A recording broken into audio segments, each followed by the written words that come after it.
Here tonight to accept the Arthur Ashe Award for Courage on behalf of Eunice Kennedy Shriver, her son, Tim Shriver.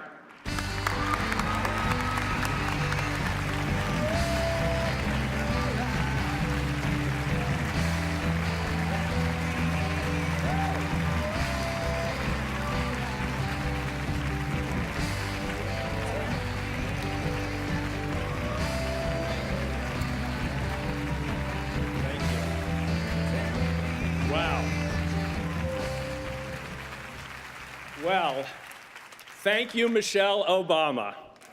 Once a great First Lady, still a great First Lady.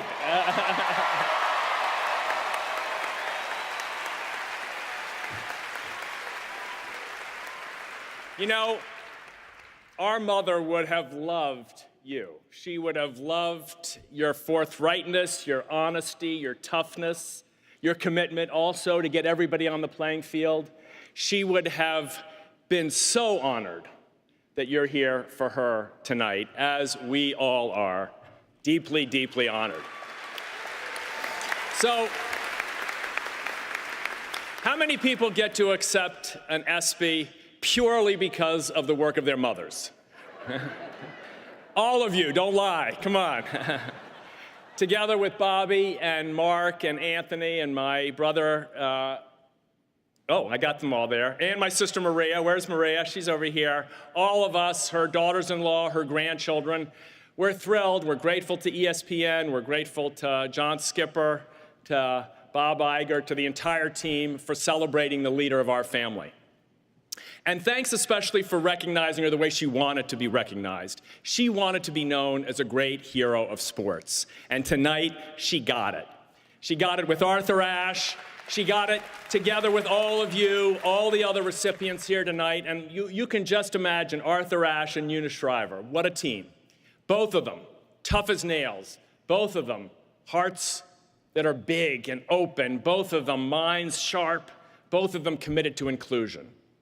Our family was lucky to know Arthur. He visited us, played tennis, even played tennis with us, one or two of us anyway. But what an extraordinary hero. The two of them together, what an extraordinary team in heaven, inspiring us still. So, anyone who knew my mother knew that you could see in that film, she didn't just love to compete, she loved to win. And people told her, that because she was a woman, she couldn't be an athlete. And because she was a woman, she shouldn't lead, that was for her brothers. And because she was a woman, she shouldn't be so aggressive, she shouldn't push for people with intellectual disabilities, that she should be paid. Super excited about that. Wrong, wrong, and wrong. My mother knew one thing. She knew that the athletes of Special Olympics have the same dedication, the same commitment, the same guts, and they deserve the same glory as any other athlete competing in this country or anywhere around the world.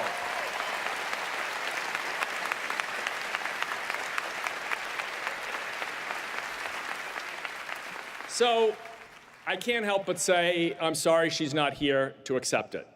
We all are. But in another way, she's here. Chris, you spoke beautifully about memories.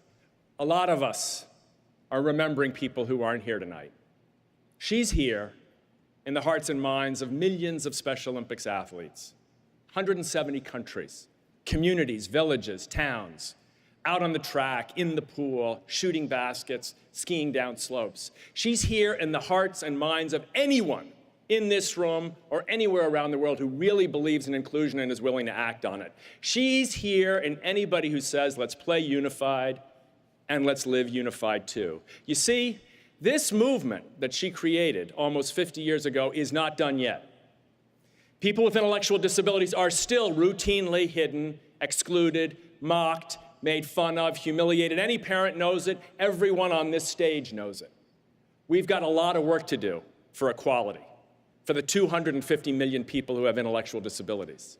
And we will not stop until we have equality for 250 million people who have intellectual disabilities.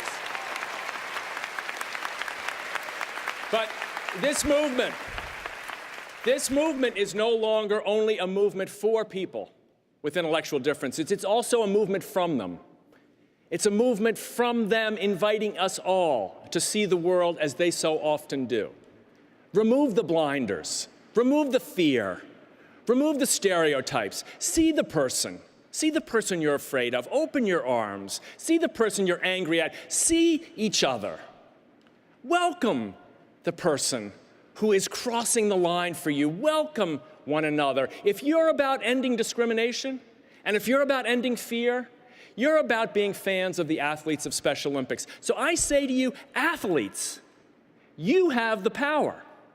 You have the power, Dana, and Andy, and Dalvin, and Michelle, and Loretta, and Kester, and Henry, and Eddie. You have the power. They have the power. Don't look at them. Don't look at them as a cause.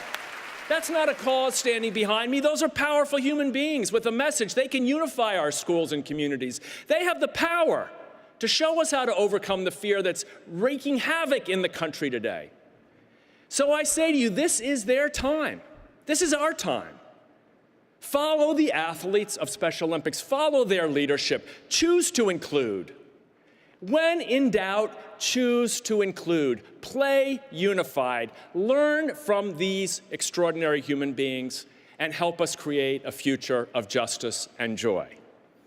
Now, if you think that sport can't do all that, don't tell Eunice Shriver. She bet her life that it could, and she won. Thank you, ESPN. Thank you.